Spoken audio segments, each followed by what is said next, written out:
बघा बघा बघा सातारकरांनो, बघा 4 मंत्र्यांचा हा सातारा जिल्हा. खरं तर या सातारा जिल्ह्याच्या प्रवेशद्वारावरच खड्ड्यांचं मोठ्या प्रमाणात साम्राज्य झालं आहे.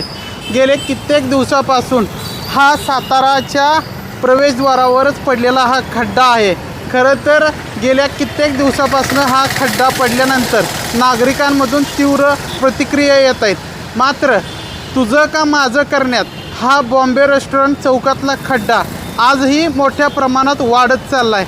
खरं तर या ठिकाणी एखाद्या व्यक्तीचा जीव गेल्यानंतरच प्रशासनाला जाग येणार की काय, असा प्रश्न सातारकरांना पडला आहे. तुम्ही या ठिकाणी बघू शकता, हा बॉम्बे रेस्टॉरंट चौक आहे.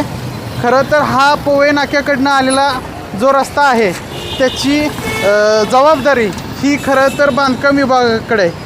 आणि हा आडवा जो रस्ता गेला आहे तो रस्ता आहे येण्याच्या इकडे. त्या प्रशासनातील वादामुळं सातारकरांचा जीव टांगणीला लागला आहे.